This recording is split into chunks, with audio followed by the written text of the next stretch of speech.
Magandang araw mga bata! Ako si Teacher Jessa. Samahan ninyo ako upang alamin ang programa ng DepEd NCR na makatutulong sa inyo upang maging mahusay kayo sa pag-compute sa math. Ang DepEd NCR ay naglunsad ng programang PAM, Program in Advancing Literacy in Mathematics Phase 1. Ano nga ba ang PAM? It is a region-led intervention in numeracy focusing in the learning gaps on the computational skills of the learners from grades 3 to 10 only. This program will use TOEFAS to assess the computational skills of the learners. Ano nga ba ang TOEFAS? Ang TOEFAS o Test of Fundamental Academic Skills ay isang online assessment in mathematics for grades 3 to 10 learners only. This will identify the learners na may learning gaps or nahihirapan sa 4 basic operations in mathematics, ang addition, subtraction, multiplication, and division. Kailan magsisimula ang TOEFAS? Maaari ninyo itong sagutan mula February 20 hanggang 24, 2023. Paano sasagutan ang TOEFAS? Magbibigay ng login ID ang inyong advisor. Ito ang gagamitin ninyo para sa login ID at password. Tama, magkaparehas lamang ang ID at password. Paalala mga bata, ang login ID at password ay one-time use only. Ibig sabihin, hindi na ninyo ito maaaring magamit kapag nagamit na ninyo ito. Ibibigay din sa inyo ang link kung saan ninyo sasagutan ang TOEFAS. At kapag nabuksan na ninyo ang link, ito ang inyong makikita. Ilalagay na ninyo ang inyong login ID at password na galing kay advisor. Pagkatapos ninyong ilagay ang inyong login ID at password, ito ang inyong makikita. Sa candidate nakalagay ang inyong pangalan o examinee number na kaparehas din ng inyong login ID. Sa level naman, ang level 1 ay para sa mga mag-aaral sa grade 3 and grade 4, ang level 2 ay para sa grade 5 at ang level 3 naman ay para sa grade 6. Level 4 para sa grade 7, level 5 para sa grade 8 at level 6 para naman sa grades 9 and 10. Pag tama ang lahat ng informations na inyong nakita, maaari nyo nang i-click ang next.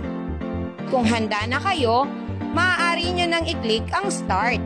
Dito nyo na makikita ang mga tanong. At meron nga pala itong timer mga bata. So meron lamang kayong 40 minutes para sagutan ang lahat ng tanong. Maaari nyo ring lampasan ang mga tanong na mahihirap at babalikan nyo na lamang ito kapag may time pa kayo. Kapag natapos na ninyong sagutan ang lahat ng tanong, pindutin nyo lamang ang choose the question. Dito ay makikita ninyo ang mga tanong na inyong nasagutan at nilampasan. Ang mga numero na inyong nakikita sa answer ay ang inyong mga sagot. At kapag ito ay may kulay orange, ibig sabihin, ito ay walang sagot. Maaari ninyong i-click ang may kulay upang masagutan ninyo ang tanong. Pagkatapos ninyong sagutan, click choose the question again. Meron nga rin pala tayo ditong fixed answers. So, ibig sabihin, maaari nyo pang itama kung hindi kayo sigurado sa inyong unang sagot. Kung wala na kayong nakikitang may kulay, ibig sabihin ay lahat nasagutan na ninyo. Kung sigurado na kayo sa inyong sagot, maaari nyo nang i-click ang finish. Then, click OK.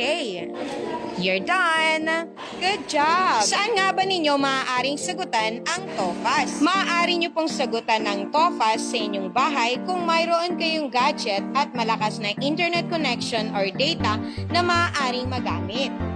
Naku! Paano yon? Wala kaming gadget at mahina rin ang aming internet sa bahay. Huwag ka mag-alala. Kausapin mo ang iyong advisor. Siya ang magpo-provide ng gadget at internet connection para masagutan mo ang TOEFAS sa loob ng paaralan. Kailangang makapasa ang anak ko dito. Tutulungan ko siyang sumagot. Paalala lamang po sa mga magulang. Hayaan lamang na ang inyong anak ang sumagot. Huwag niyo pong tuturuan ng sagot. Abayan niyo lamang kung paano bubuksan ang link. Hihihi! Hindi naman ako makikita ni ma'am. Gagamit na lang ako ng calculator. Oops! Paalala mga bata, bawal gumamit ng calculator. God is always watching you. Kaya be honest. Tandaan, na ang TOEFL ay makakatulong upang malaman ng inyong guro ang mga lessons na nahihirapan kayo. Naku, paano yan? Hindi ko nasagutan ng ibang tanong dahil nahirapan ako. Paano na kaya ang grade ko sa math? Siyempre, smile ka pa rin.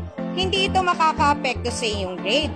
Huwag kang mag-alala dahil tutulungan ka ni teacher.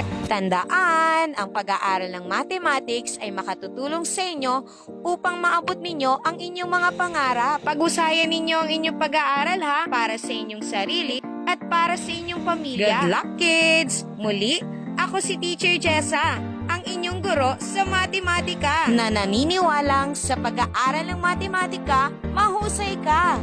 Kung may iba pa kayong katanungan, maaari kayong lumapit sa inyong advisor o math teacher. Bye!